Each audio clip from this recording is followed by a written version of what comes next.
Welcome, everyone, to the Johnson County Task Force on Aging Forum on accessible, affordable housing.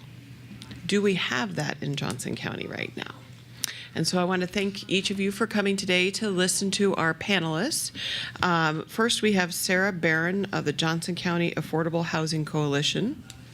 We have G.T. Karr with the Iowa City Area Home Builders Association Remodelers Council. Monica Hayes, which is the president-elect of the Iowa City Area Association of Realtors. Tracey Achenbach, executive director, Housing Trust Fund of Johnson County. And to the right of her, Talor Gray, independent living specialist with access to independence of the Eastern Iowa Corridor. And my name is Shawn Zerke, and I am the chair of the Johnson County Task Force on Aging. And I'm going to have each of our guests go in order, just starting at my left here with Sara, and talk about their organization and what their organization does as a whole, and also what your organization has done or is doing to address the issue of affordable, accessible housing in Johnson County. Okay, great. Thank you. Thanks so much, Shawn, and thanks for the invitation to be here with you all today. Again, my name is Sara Barron, and I'm with the Affordable Housing Coalition. The Affordable Housing Coalition was formed in 2013 to address the need for affordable housing in Johnson County. We are a coalition of everyone who is involved in affordable housing, and that basically means all of us. We're a coalition that's composed of developers, landlords, residents, elected officials, I'm leaving folks out, realtors, everyone who's involved in housing, in order to ensure that our community is well educated about the benefits of housing affordability, that we're advocating for great policy that can create affordable housing, and that we're building the partnerships that we need in order to sustain and develop affordable housing in Johnson County. So a lot of our work is focused on working with community members to identify the need for affordable housing, to identify gaps in affordable housing, and to promote affordable housing solutions. I can tell you a few statistics. Maybe we want to wait to get to specifics until after everyone has talked. So I can share with you today some information about what affordable housing looks like in our community, and who is impacted by the lack of affordable housing. So we'll do more with that. And I look forward to sharing the conversation with the other folks who are here at the table with me today. Thank you. I'm G.T. Karr, and I'm here on behalf of the Iowa City Area Builders Home Builders Association, and I'm also chair of the Remodelers Council. Locally, the HBA of Iowa City, we've got about 315 members, and then we also have 70 members on the Remodelers Council that I am part of. I have been an active member of about 2 to 3 years now, and we do a lot with education with our members. We do some certification, safety training, as well as aging in place and some other certifications. On the affordability front, and I assume why we're here on this panel, is obviously our members are the ones that are building and developing and are directly, the ones that are building the homes and the apartments, et cetera. The HBA also does quite a bit with legislative issues as far as codes and other regulations that may impact the costs of building and developing projects, which would then ultimately add to the cost of a project at the end and make it less affordable. And I do have some statistics that we'll go over later, but that's about it. Go ahead, Monica. Thanks, Good afternoon. I'm Monica Hayes with the Iowa City Area Association of Realtors. I am the president-elect there. And the Iowa City Association of Realtors supports the realtors in Johnson County, but also surrounding communities as an affiliation that we belong to on the local level, which feeds up to the state and national level as well. We have about 450 realtor members here, and also associate members, which would include builders, lenders, anybody who really has any interest in real estate and the community in that way. Our goal is to be the go-to for not only the professionals in the community, but the community member itself in looking at real estate and what is going on in the community related to real estate. Affordability-wise, I said earlier, it's like we're sitting in a meeting with the people that we collaborate with frequently.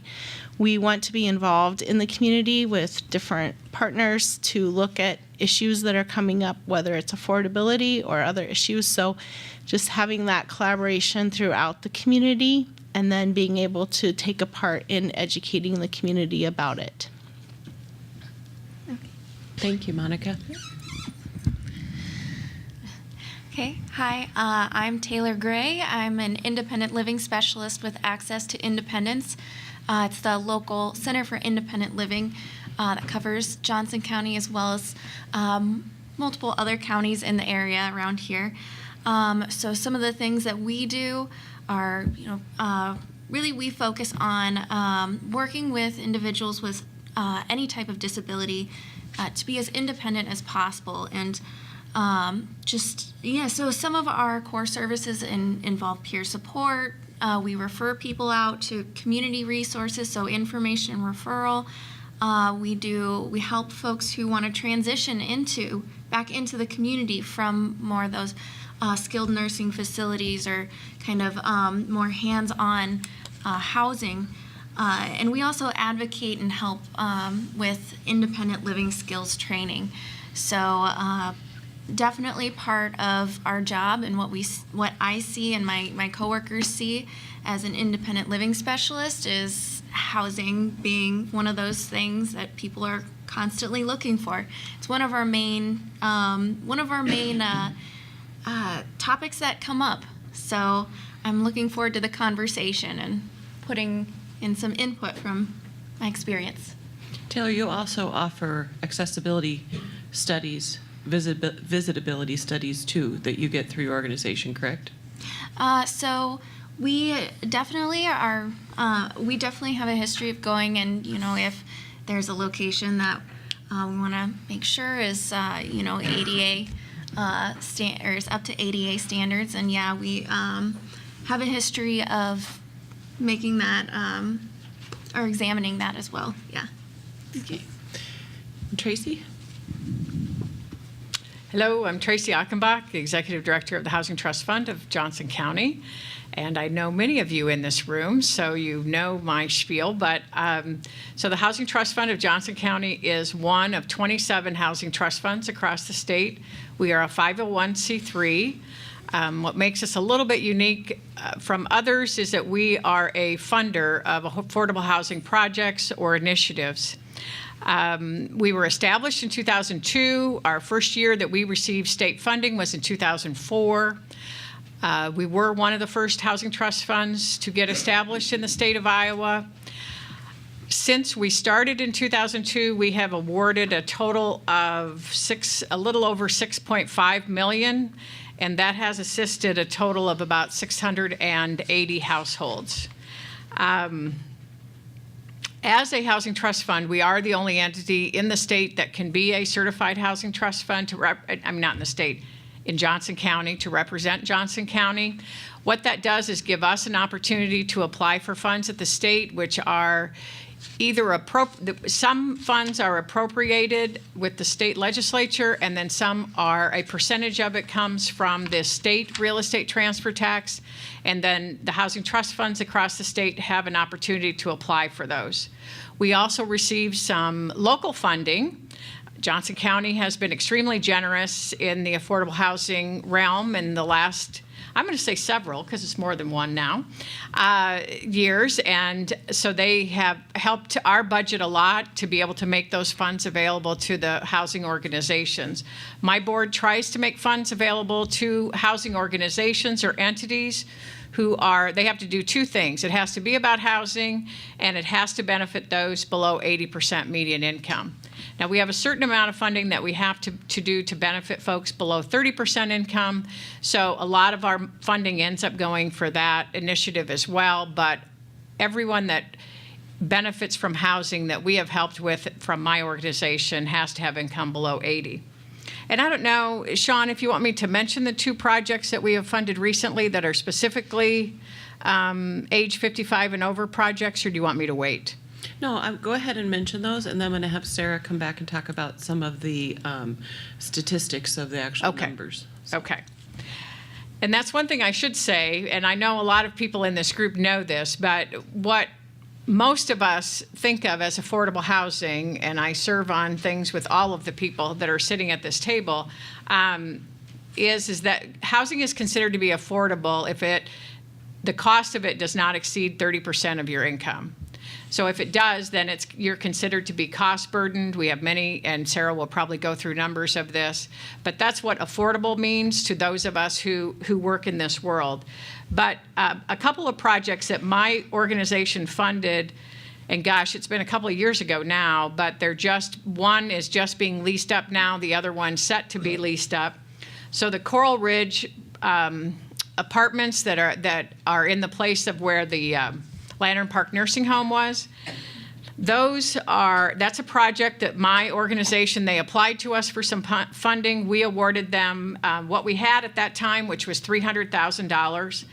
It's about a $10 million project, funded in part with low-income housing tax credits, funding in part with workforce housing tax credits, equity, and then of course housing trust fund dollars. So their proposal was to offer housing to 44 households that had income below 80%, and 6 of them will have income below 30%. And they're all going to be 2-bedroom units, and they're proposing to rent for, at the time they submitted this to us, it was $505 to $935. And then the other age 55 and over property that we've awarded a couple years ago that is actually, I think, not quite ready to be leased up is the one in Towncrest, done by 3 Diamond Development. That's about a $7.5 million project, or was at the time they applied to us. It might have gone up by now, I would imagine.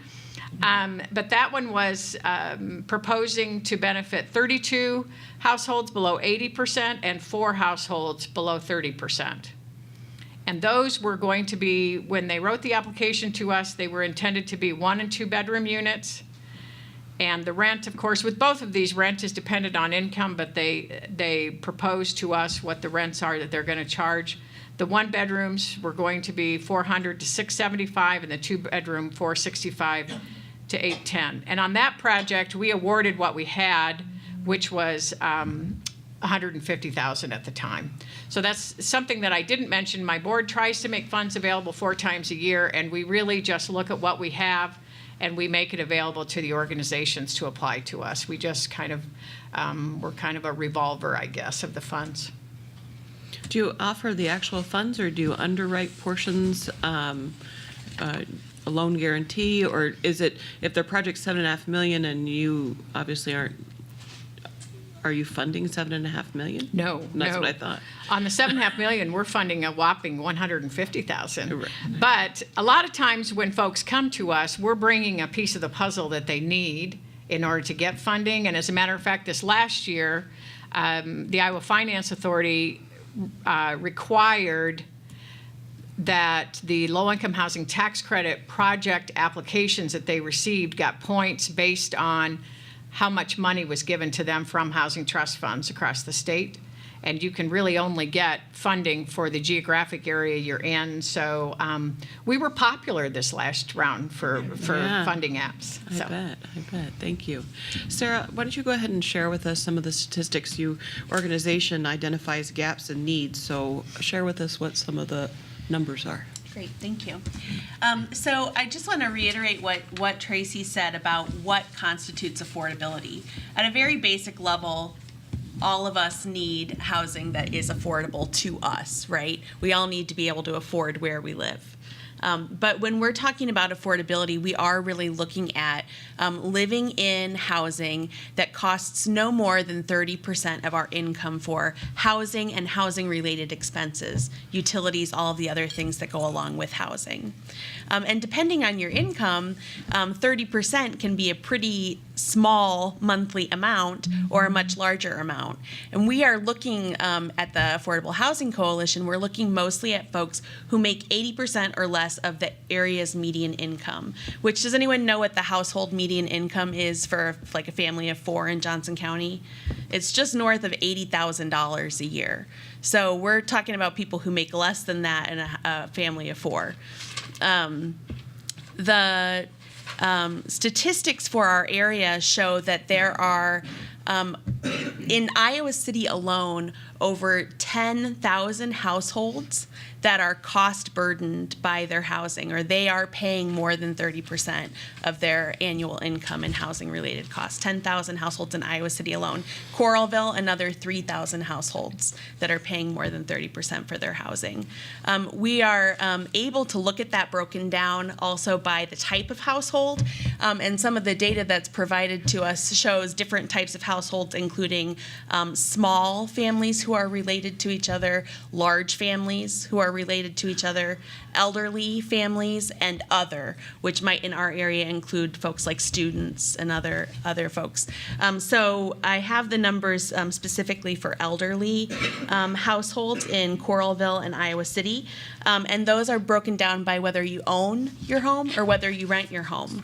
And so we see that there are about in Iowa City, about 1,000 households of where at least one elderly person lives, who are cost burdened, are paying more than 30% of their income for housing, and in Coralville, another 325 or so households. So that's of all of the households, another way to look at this, of all of the households in Johnson County that are paying more than they can afford for their housing, about 10% of those households are households where elderly folks are living. So that kind of helps to understand what the scope of the issue is. There are some people in our community who receive housing assistance, so they receive some rental support. These are for folks who rent. They receive some support to help pay their rent every month. And there are about 175 people who are older residents of Iowa City and the surrounding community who are receiving that support. So that's, let's see, it's a little, like about 15% of the folks who are receiving that that monthly rental support, rental assistance, are 55 plus, I think is the number, or no, 62 plus, sorry. Do you have any numbers on individuals with disabilities that fall into these categories? So it's interesting because so much of how we define the problem is based on what you can measure, right? And so the numbers that are provided are broken down by household. They're not broken down specifically like I just said for folks with disabilities, but I'm going to look while we're talking and see if I can find some of those percentages for people with disabilities, because we do have some data, especially about the rental assistance programs, about how many folks with disabilities are using those. So I'll look that up while we're talking. The reason I bring it up is that individuals with disabilities, particularly those who have mobility issues, have difficulty. They want to live and work in their community of choice and not be relegated to receive the level of care that they may need for bed transfers and other activities of daily living. They may not want to have to be in a nursing home. They'd like to be in a home receiving that because it is less costly.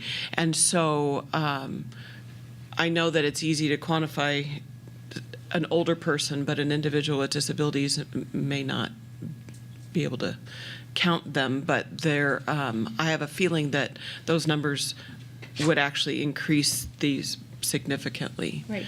Well, and it's similar to what I said before about how we all need to be able to afford our homes.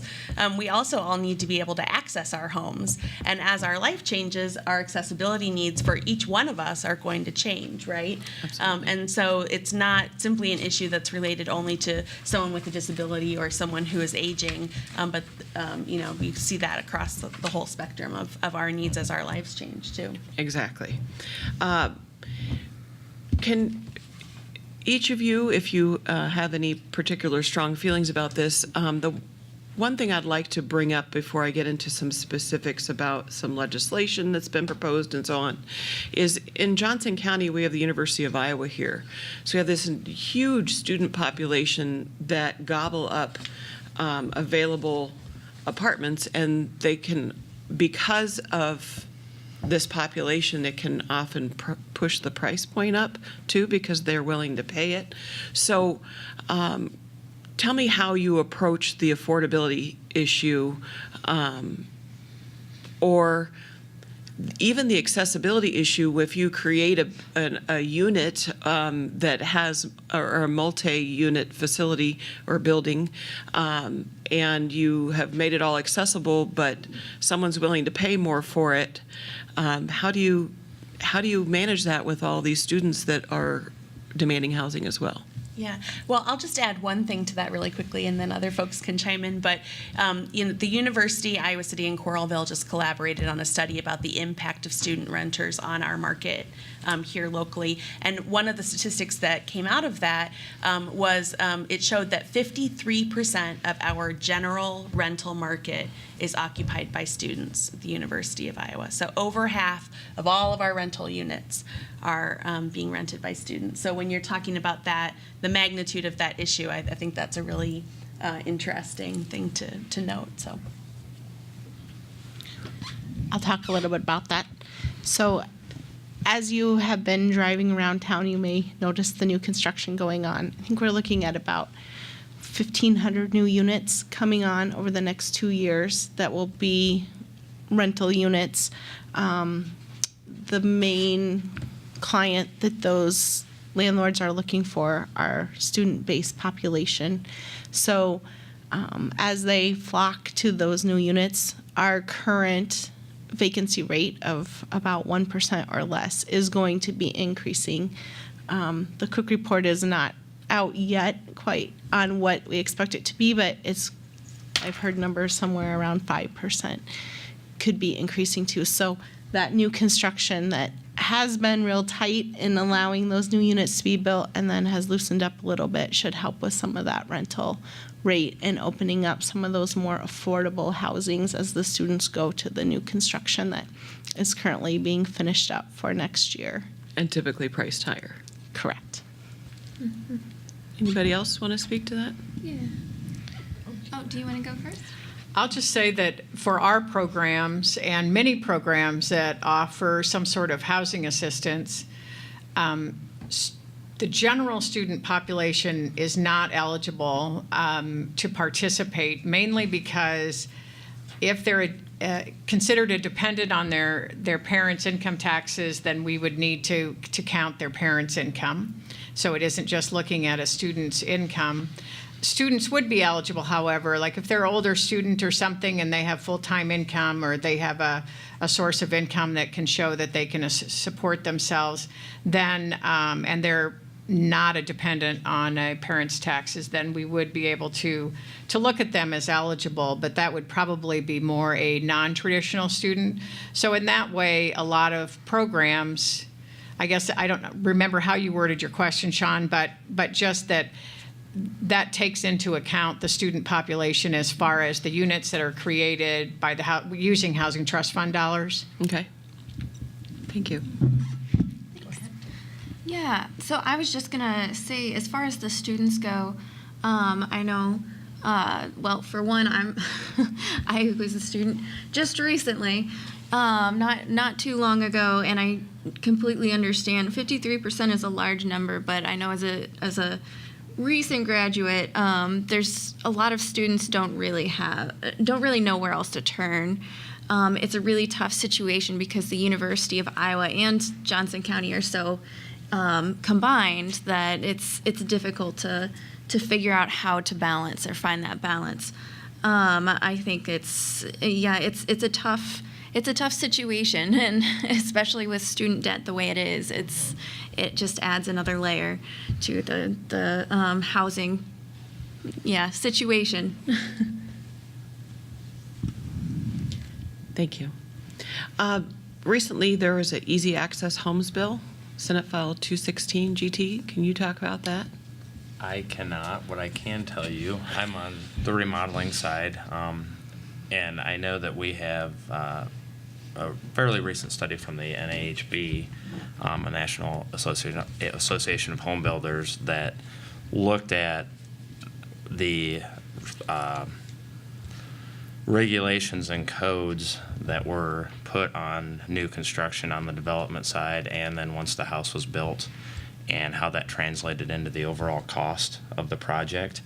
And they broke it down into kind of 3 sections or 3 tiers of cost. And even on the less expensive housing stock on a national level, we were looking at close to a 14% overall additional cost based on those regulations. Now, you have to weigh that with the benefits, because we certainly need codes and we need regulations, but when you start looking at housing and what rent is, and you're taking 14%, or on average it was 24% across the board, you're talking about, with national prices, adding $60,000 to $80,000 to the overall cost. So every time we do add a regulation, which again, I'm not against, and there's certainly places for them, but there are some unintended consequences, or maybe some things that need to be weighed, that we continue to, increase the prices on the input side. So it makes it that much more difficult for somebody to afford it. Someone might argue that, well, why can't you just add grab bars and some ramps and call it good, and not really increase the costs all that much? But isn't that too simplistic? I think so. I mean, when we look at projects I'm personally involved with, we may help a client, or we've done some service projects with the Remodelers Council where we're trying to help somebody stay in their home and age in place, and there might be a funding issue. Anybody who's done anything on their house knows that what seems like a relatively inexpensive job, by the time you get done with it, can certainly add costs. But it's, if you could get on the design side on maybe some of the newer projects, some universal design where you had some wider doorways, or you had more ADA compliant bathrooms with the layout, and it became more of the norm on the design side, it would probably bring down the cost. It's the retrofits in my world that really add the cost. So, advanced planning. Can I talk Go just ahead, a little talk bit about about that? I guess all of us really have been sitting in on the housing, livable community housing action team. And we are working on an aging in place initiative, I guess, for 2018, and putting together a education series and some videos to help educate the community on aging in place and how to work with your realtor and your home builder and remodelers to do some of that pre-planning, and when you are 40, looking at a house that you can age in place at for a long period of time. So I think the whole group is taking some initiative on that side in hopes to help with some of that affordability into the future too. Or accessibility into the future. May not always be affordable, is what GT was saying. Right. But if they can pre-plan and It's relative, but yes. Yeah. I think also just looking at the rise in appreciation on a house and values of a house, and the amount that homes and the average price are raising each year compared to income is pretty amazing too. Nationally, the average has been about 4.1% compared to income of just over 2%. So although income is not increasing at the rate it is, it just adds to that affordability factor of not being able to keep up with the costs. Correct. Yeah, and I think that it is important to talk too about the difference between owning your home and renting your home, because when you're owning your home, if you can afford it, you can do some of those accessibility upgrades, and you can make your own choices about how to do that, given the constraints of your finances. There's a different kind of advocacy for people who are going to be renters and are going to be developing a relationship with a landlord, and looking for affordable places to live that they're not owning, in terms of what kinds of accessibility we need to have available for people, and how that can limit their options when accessibility isn't an option and they don't have control over changing the physical space in that way. For sure. I think I can definitely add to that. As far as renting and home ownership goes, I know with renting there are, like you said, there are different things to consider. So, for example, could be like even an emotional support animal or a service animal. Talking with a landlord about that. I know many people who have talked with me about being afraid to talk with their landlord about that, even though it's a necessary part of their lives. There's definitely another component as far as finances go. Absolutely, that affordability and accessibility don't always come hand in hand.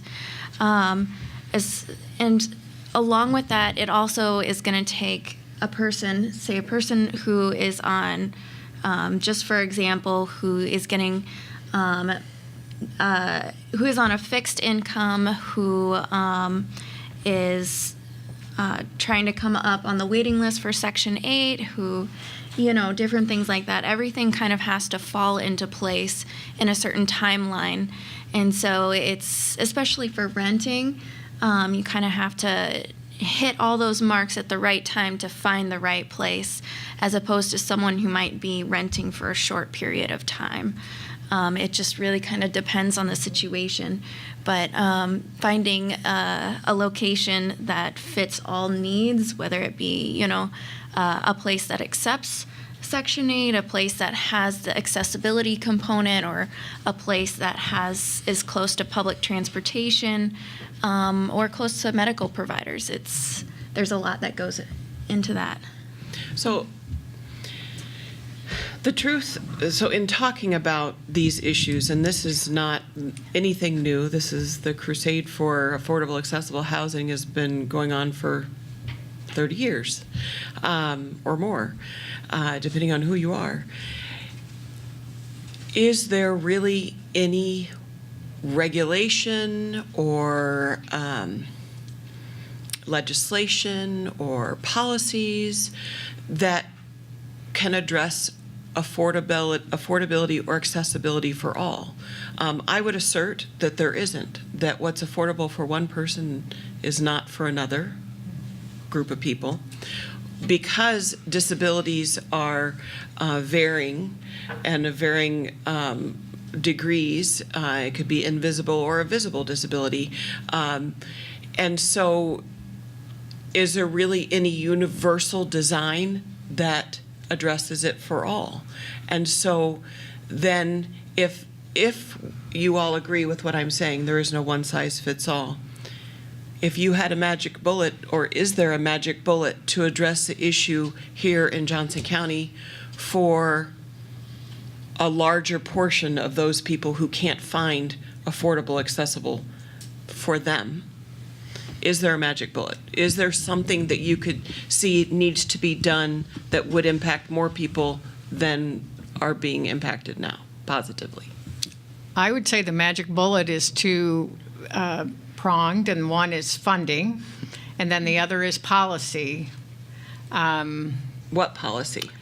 Well, And I where hear would what you you're direct saying, the and money? and most folks that are sitting up here are part of the Livable Community Policy Board Housing Action Team, and one of the subjects that we've talked about is exactly that, Sean, the difference in what does accessibility mean for all people, and there's not an overreaching definition. One of the things that I have struggled with is the affordability piece. For the 25 years I've worked in this arena, is that it's impossible really, unless you did a survey door to door and asked every household what their income was and what they're paying for housing costs. you can't pin down the affordable, the only ones you can really do that for are the assisted ones, such as the one that we might provide some funding for where they have to meet criteria. But otherwise, it's a very difficult item to approach. But I would say, like with the city of Iowa City implementing their riverfront crossings, 15% of the units have to be affordable. That's a start anyway. We've talked about in our group what we would like to see. Well, it's difficult because one of the things we talk about is we'd like to see policy in place to require some visitability or some requirement like that. But okay, so now I'm going to show my age because I can't remember the end of that sentence. Oh my gosh. That's called a tip of the tongue. Mm-hmm. What am I thinking, you guys that are on that committee that we've talked about?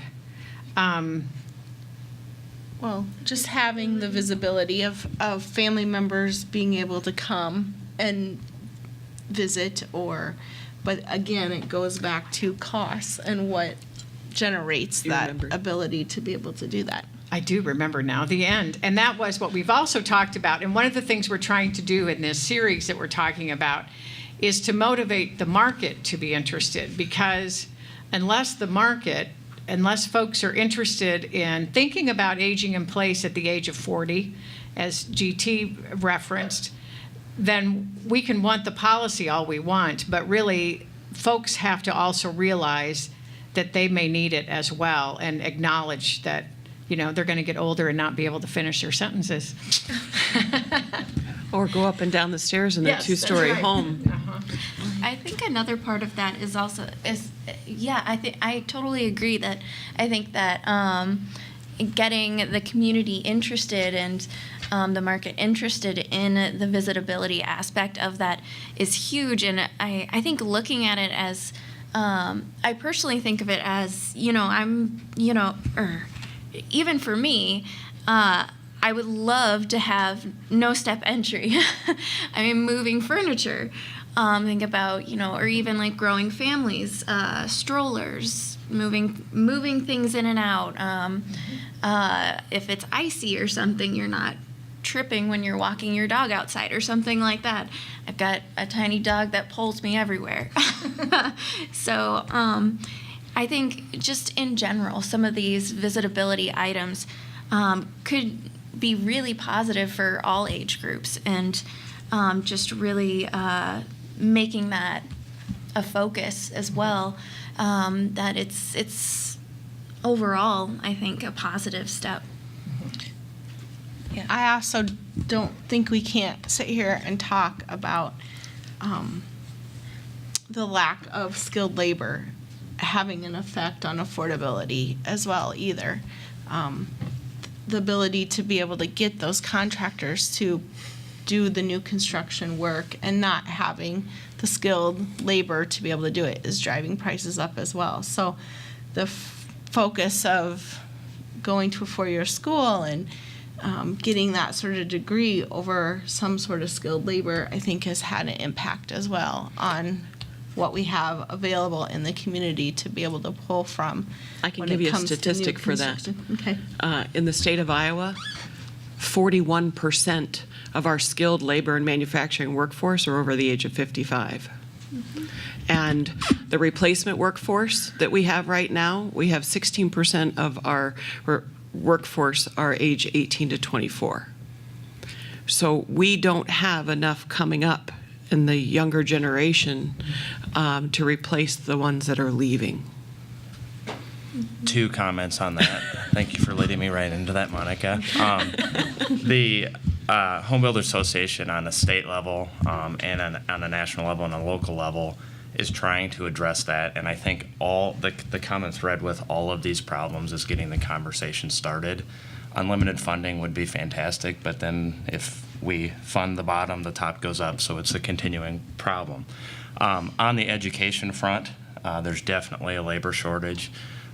We have locally some very active members that are working with the ACE mentoring program alongside Kirkwood and local high schools to tell kids exactly what we just said, that there's nothing wrong with the 4-year school. There's nothing wrong with going for 8 years, but there's also nothing wrong with earning a decent living, working hard, and going for 2 years and kind of have that pride that we used to have 20, 30, 40 years ago. We also had Micro come to Des Moines and do an interactive evening event where Kim Reynolds was there, and they're trying to push a statewide initiative to do the same thing. So the message is out there, but again, I think it is just bringing the conversation up over and over and over again. And it's great that there's 20 people here, and it's great that it's on TV, but until people continue to hear it, nothing changes, and we're kind of cycling through. So I'm encouraged on that level, especially on the education front, because it's neat to see. I'm definitely older than a lot of people on this table here, but I know yes, I'm the oldest one here. I don't think so. But when I graduated high school, I felt that pressure that you can't go into the trades and you can't, that's a bad thing, and I'd really, really like to change that, and I think that's all part of the broad solution. So. Well, I can tell if there's anyone watching this program that is younger and hasn't decided what you wanted to do when you're grown up, consider skilled trades. I do taxes for a plumber. $79,000 a year he makes. He does not have student loan debt. When in the apprentices he talks about, they are being paid while they learn and acquire that skill. Student loan debt is a huge issue as well. So why wouldn't you want to make more than someone who comes out of college with a 4-year degree and is making $35,000 or $40,000? Go and use your math prowess, if you like math, and be an electrician. If you like to play pool, you like angles, go be a plumber. I mean, there's so many different ways to look at what you love and other areas you may not have considered. I absolutely second all of this. My father's a retired iron worker, so I grew up in a household where, the trades were held at a very high standard, and with a lot of respect as well. There's a lot of hard work, but there's a lot of really neat things you can do. I tried my hand at welding. It only went so far for me, but it's wonderful. The trades are wonderful. Can I add something Yes, in that's a absolutely. little bit of a different take on this? But, we're talking about affordable, and we're talking about accessible, and we're talking about how sometimes it seems like there's a natural tension between those. But, when we're talking about affordable housing, we're not just talking about inexpensive. When we think about stable housing, each one of us needs that kind of stability in our housing. We're talking about affordable. We're talking about safe. We're talking about decent, living in a house that meets your needs and that is a quality place for you to live. None of those things, if any one of those goes away, affordable, safe, decent, you don't have stable housing. You have something else. And so we have to kind of also, along with educating people about the need for trades and all those things, we also have to educate people about what quality, sustainable housing looks like in our community and what we want from that. And we can't sacrifice any of those things, or we don't have the kind of housing that we need to keep our community flourishing. And accessibility is one piece of that I think we're broadening the conversation up to include more, and for some really important reasons when it comes to stability, aging in place, access for people with disabilities, and other things. So I'm going to narrow our focus because those affordability and accessibility does have many definitions. So I wanted to put it out there broadly. But let's just say we're focusing on frail elderly, low-income frail elderly, and low-income individuals with disabilities. What is their answer in Johnson County for affordable? So they have met low-income thresholds, and they believe that there's a shortage of accessible housing or affordable for this now defined population. Tracey, you look like you're ready to address that. Well, I'll start with you as far as what is the biggest need, or how can we address it, or what still needs to be done?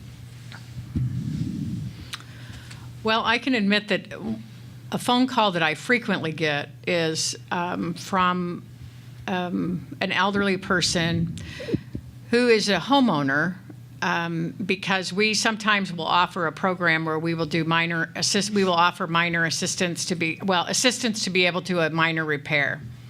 Because I have found over the years of working in this area that there are a lot of seniors who may have a little bit of cash, but they don't want to spend it because they don't know what they might need it on.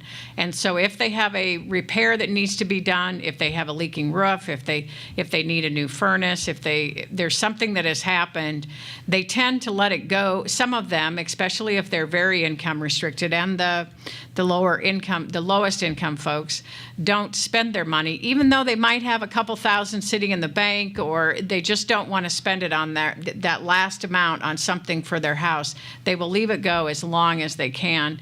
And it's a frustrating phone call for me to get. It's not so bad when I have some funding dedicated for that activity that I'll be able to say, yeah, we can send you an application, please fill it out and return it to us. But it's frustrating when it happens and I don't have any funding, because I don't have a lot of options, to send them to be able to tell them to try and find some help to be able to help them pay for it. Another phone call I sometimes get are seniors who are living in mobile homes and they need help with lot rent, or they need help with something in regard to sustaining. Their lot rent has gone up enough that they were so tight on what they had for money and what they can spend, they just can't afford another increase. And is there a source of funding? So I think it's a very difficult population to try and assist, because there just isn't a lot out there specifically for those lowest income folks. And even more so if they're renters and they're living in a place that just is not going to work for them anymore. They're going to have to find something else. I'm really encouraged about the 2 places that are being built and are being leased up at this time. But if you remember Sarah's number she gave, there's a lot of them. And, these are going to create another 100 affordable units for folks, but not probably what you're talking about, Sean, the very most frail elderly. Yeah. Who don't want to have to be relegated to a nursing home. Right. We have Emerson Point here in the community to provide assisted living, but they're the only ones who will accept any sort of Medicaid coming in. And I see that there's a real lack in that area, aside from being a part of the Association of Realtors. I do a lot with seniors in the community, and that seems to be the place where there is a huge gap. And so then the only other option is to have them go to the nursing home, where they don't need that level of care, and it's so much more costly per day. So, and I know Emerson does what they can, but they're continuous full. And then I feel like they're sometimes having to move people out to maybe a more independent situation in order to be able to help somebody else. And it's just a gap there. For sure. Yeah. I would say another thing in terms of for folks with disabilities or aging populations who, who may be at a, who are having trouble with rent, home ownership, or anything like that, who may be at risk for, like you said, moving into skilled nursing facility, and maybe they don't need that level of care. It's such a difficult situation because working with folks. So, like I said earlier, one of the services that Access to Independence works on is working with folks who want to move out of skilled nursing facilities back into the community, because overall it is less expensive, and then it's more independent living if that's what every person's level of independence is determined by, what they want it to be. But so if the person wants to live in the community, it's less expensive, and they have more, they may have feel more comfortable in that way.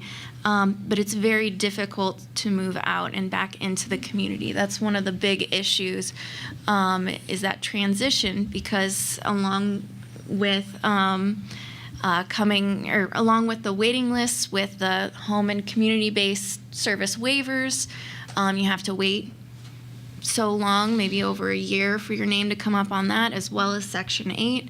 Once you get Section 8, you have 60 days to find a place to live and establish all of your health providers before you can live in the community. So everything has to line up, and it's very difficult to do that. You have a small window. And so that's one of the pieces that Access to Independence has been seeing in that regard. Thanks, Taylor. I'm going to put the microphone up here on this extension, and if you have a question for our panelists, please feel free to come over here and ask your question, and we'll get it on camera. While you're doing that, I thought I'd add, as we're talking about affordable housing and what the options are, I think, if you're not paying very, very close attention to these issues, you may not be aware of exactly what kinds of resources are available and what the limitations to those are. But there is a finite number of rental assistance vouchers that we have in our community, and that number is not going up. So the number of people who need help paying their rent could double tomorrow, and we would still have the same amount of assistance available that we have today. So it's not just simply a matter of identifying who needs help and then helping them. The resources are limited, and we're really working with a patchwork system of income-targeted units, specific projects that are being built, and some rental assistance that can go from place to place. But none of that is enough to cover the need that we see overall. Kurt Moore, I live Dubuque Street, north of Iowa City. Several comments and a couple of questions. One of the things you really didn't touch on is a cost for the people that own the buildings. I own some property, but I also do property management. The emotional support you brought up, unfortunately, what's happening now is they go out and literally they get it offline. The doctor signs a ticket and they send it in, and the owner has to pay for the damage. And there's really nothing they can do about it. There's a difference between people that have a dog that is certified versus the peacock. I'm sure everybody saw that on the news. The emotional support cost, that drives the cost up. Property taxes, you didn't touch that. My property taxes have gone up severely. That affects the money. The other thing that people don't think about is the cost to the owners is abandoned furniture. Now, if it's inside, yeah, you can take the guy to court and collect, but it's all dumped by the dumpster. Every time I take a load to the dump, that's a minimum of $50. Minimum. That comes out of somebody's pocket. It's not the kids that are renting. Property damage on the outside. Hopefully on the inside, you can collect from the person, but that generally doesn't happen. The other thing you brought up was design. One of the interesting things there is electrical. You're talking about elderly. When I build houses, the electrical boxes were set by the hammer. The kid that was the lowest went around and he marked with a magic marker with his hammer, so they were all the same height. There's no reason why they can't be 2 foot or 2.5 foot. There's no law that says you can't do that. But that goes back to where the city and all your group needs to talk to the electrical contractor and say, listen, raise it up to 2.5 foot so when you are old, you aren't bending over to pick it up, getting down low. You talked about apprenticeships. And I'm sure there's Republicans in here, but Republicans tore apart the unions. Where do you think the apprenticeship program came from? And the Iowa City school system threw out the programs for people to learn how to use their hands. So you can start right here in town. Go back to the school system. 2 questions. One was, you said the 5%, there's going to be 5% more people or more buildings, apartments available. What's your time schedule? How many years down the road? And 2, looking down the road, you have 500 people that are leaving P&G. How's that going to affect your total? Because a lot of those people, I know from last time when they closed the people on the south side, that some of those same buildings I work on, they moved into them. I'm not sure that's going to affect affordability for other people that are looking for a house. So just to clarify, if someone wants to, I will address the emotional support animal. The emotional support animals are not covered under the ADA, they're not. But you can't. So when you say that, show where the city, where you go in and you say, listen, I want that dog out of there, you can't get him out. You, Right.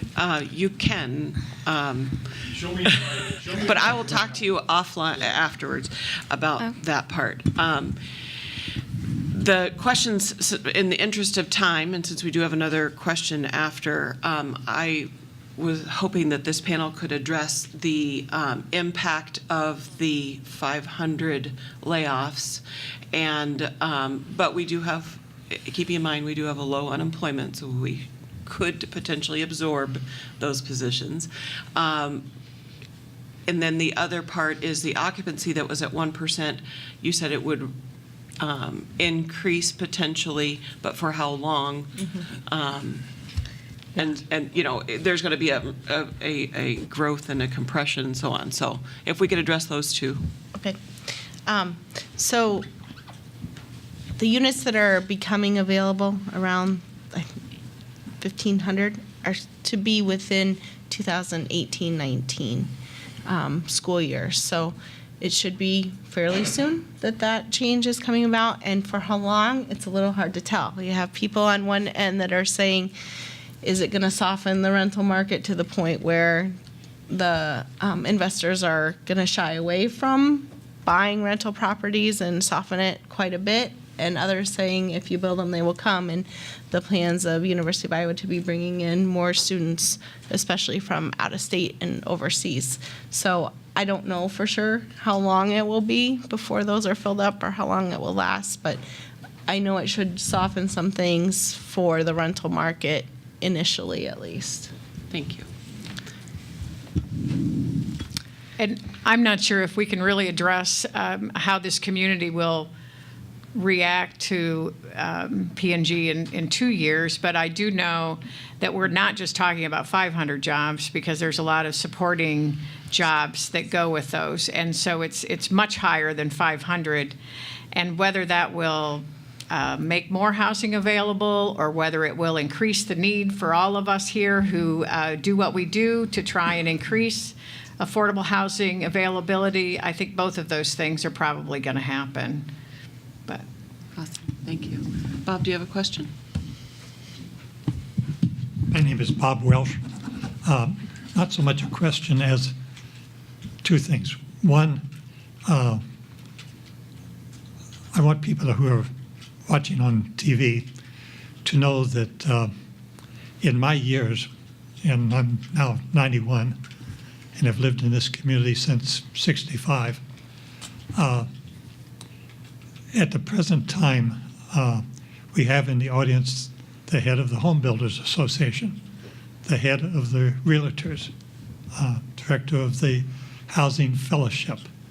I think that at this time in history, there is more conversation about housing than there has been in my lifetime in this community. Having said that, let me tell you what my goal is. And I really don't expect to live long enough to see this happen, okay? Bob. But number one, I hope that we'll sometime have housing in Iowa City, Coralville, North Liberty, all of Johnson County, where the people who work here can afford to live here. You know, number two, where every home that is built is accessible. Because, you know, parents with little kids need to be there. You know, when you get to be my age, I keep telling people in a couple of years when I get old, you know, Sean gave a plea for those going into the skills in the trades. Boy, another big area, those of you who are looking on television, if you're looking for a job, healthcare. You know, who's going to take care of people like myself when I get old? But my hope would be that every home built in Johnson County would be accessible, period. And having said that, Mary Ann, real fast, come up here and tell them about the Housing Fellowship as a resource, and thank you all. Thanks, Bob.